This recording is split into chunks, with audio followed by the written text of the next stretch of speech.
Hey guys, so today we're going to be learning some more formulas. We're going to do product to sum and sum to product. Okay, so this video should be pretty short and sweet.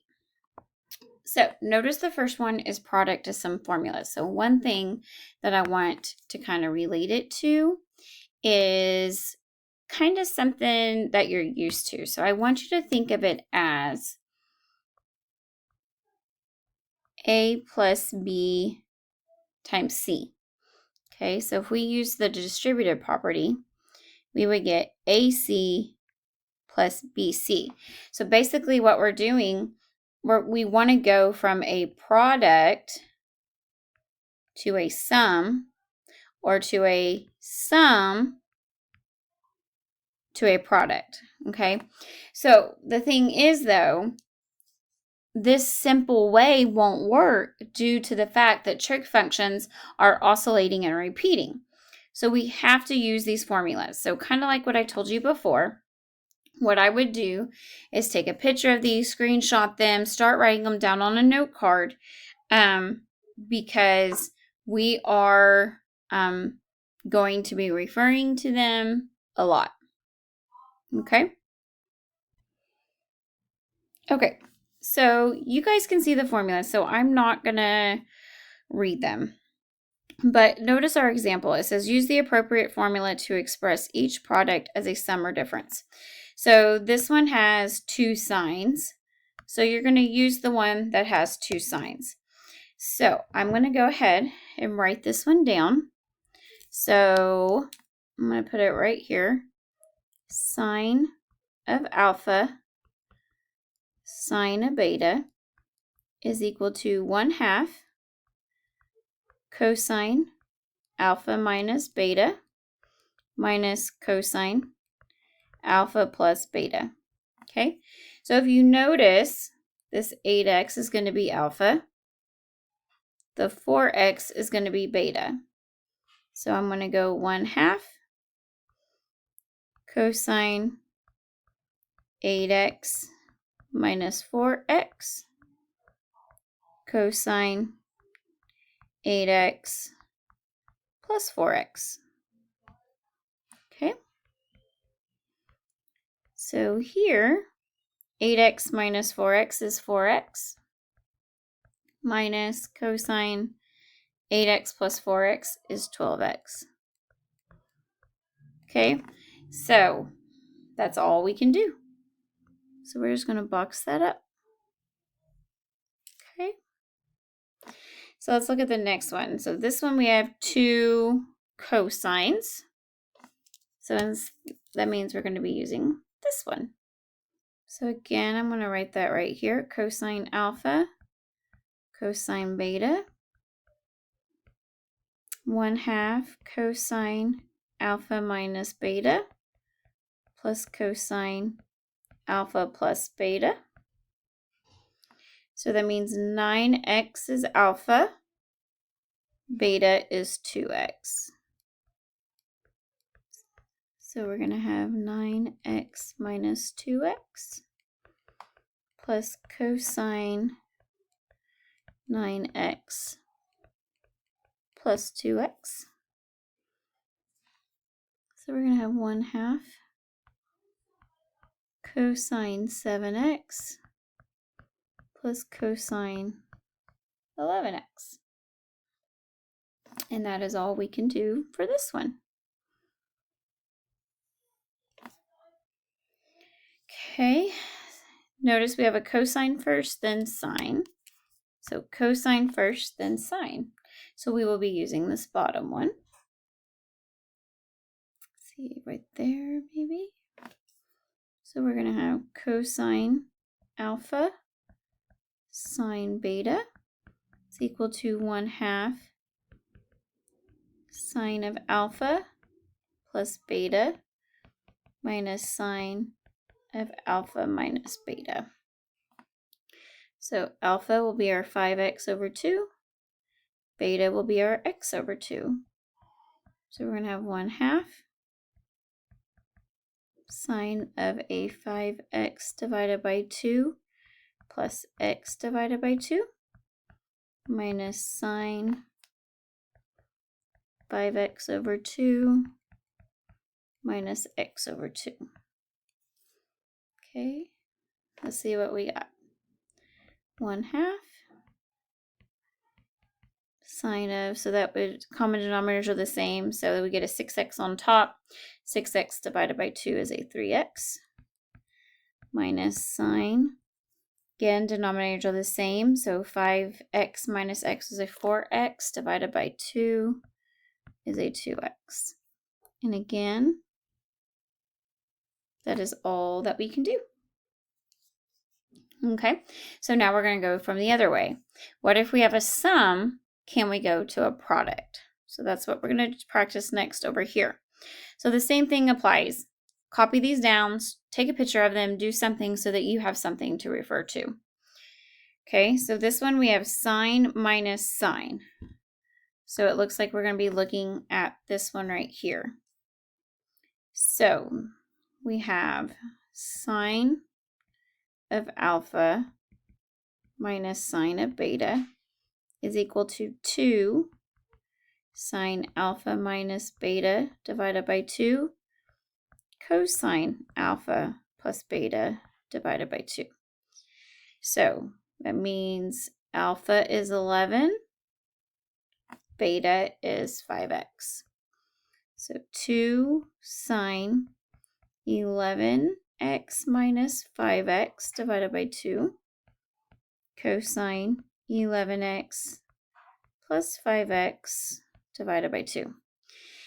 So let's see, we got 2 sine 11x minus 5x is 6x divided by 2 is 3x. Cosine 11x plus 5x is 16x. 16x divided by 2 is 8x. And there you go. We went from a subtraction to now multiplication. Okay. So next one we have cosine minus cosine. So it looks like we're using that one right there. So we have cosine of alpha. Whoa, I highlighted the wrong one. There we go, minus sign. Just caught that. And then minus cosine of beta is equal to negative 2 sine alpha plus beta divided by 2 sine alpha minus beta divided by 2. So again, 9x is my alpha, beta is my 7x. So negative 2 sine 9x plus 7x divided by 2. And here we will have 9x plus 7x divided by 2. So we're going to have negative 2. 9x plus 7x is 16x. 16x divided by 2 is 8x. Oops. That should be a minus. 9x minus 7x is a 2x. 2x divided by 2 is x.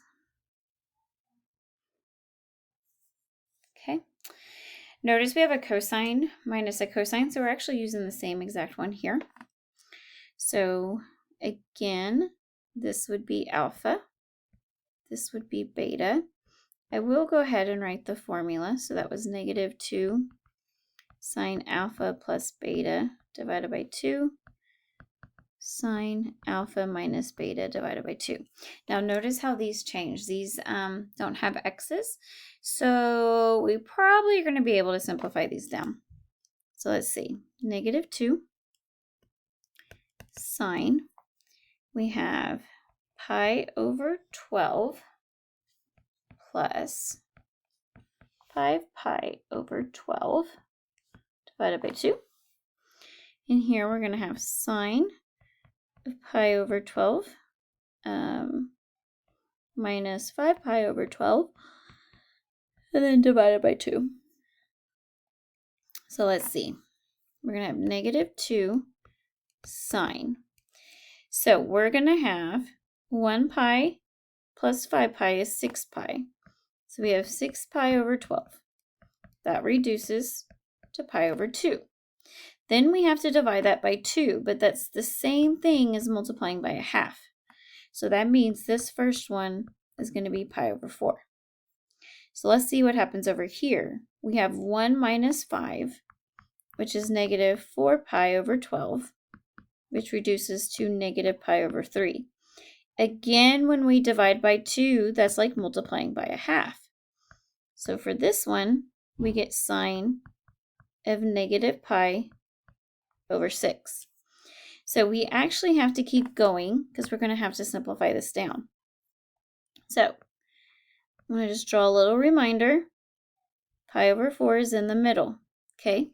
So we're going to have negative 2 pi over 4. If you're using the hand trick, you fold down your middle finger on your left hand. Sine is the bottom.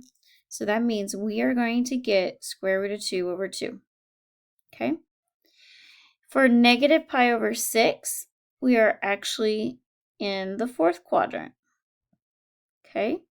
So pi over 6, I'm going to forget about the negative right now, but pi over 6 is 30 degrees. So you should fold down the ring finger on your left hand.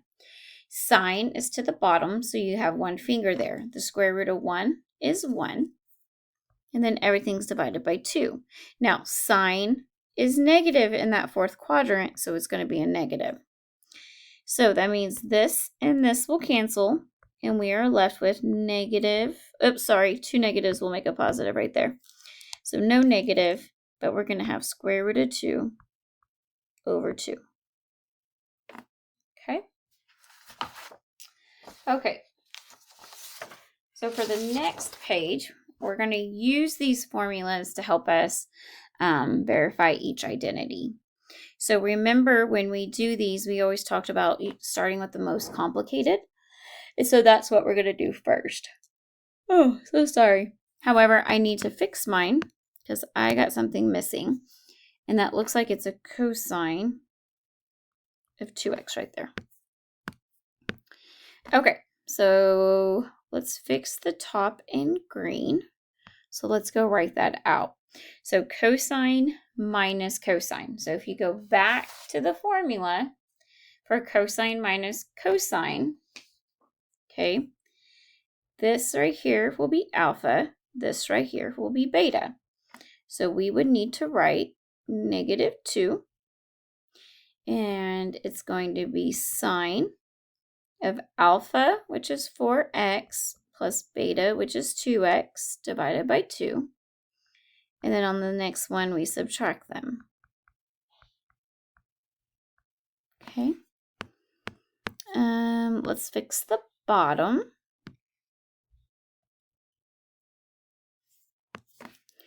Okay, so now we're doing subtraction of signs. So this one's alpha, this one's beta. So we're going to have 2. And then sine, we're going to have 2x minus 4x divided by 2. And then we're going to have, oops, not sine, cosine of 2x plus 4x divided by 2. Okay. Okay, so let's simplify this down. We're going to have negative 2 sine 4x plus 2x is 6x divided by 2 is 3x. And we're going to have sine of 4x minus 2x is x divided by 2, which is x, all over 2. We're going to have sine of 2x minus 4x is negative 2x. Negative 2x divided by 2 is a negative x. And then we're going to have cosine 2x plus 4x is 6x, and divided by 2 is 3x. Okay? Now, we need tangent of 3x. So remember, tangent is sine divided by cosine. So notice we have a sine right here. We have a cosine here, which means everything else around this has got to cancel. So let's see. You got a 2 and you got a 2. So we know that those are going to cancel. But notice I'll be left with a negative. I don't want a negative tan, I need a positive. Okay, so therefore now we got to look here at the sine x and the sine of a negative x. So one thing that you need to remember, okay, and I'll go ahead and just write it in pink up here at the top. Sine of a negative x is the same as negative sine of x. And so that is how we are going to fix our problem. So we're going to have negative 2 sine of 3x sine of x over 2 negative sine of x, and then cosine of 3 of x. So now our 2's cancel. That negative and that negative is positive, and sines cancel.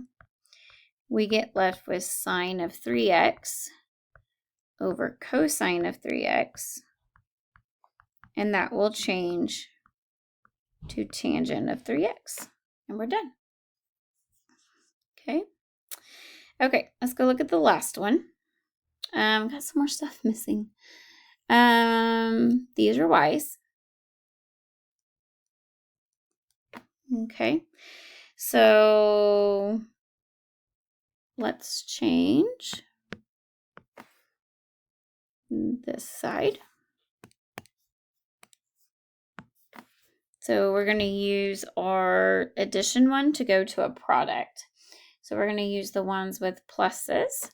So that means this is my alpha, this is my beta. So we're going to have 2 sine x plus y over 2 and cosine of x minus y over 2.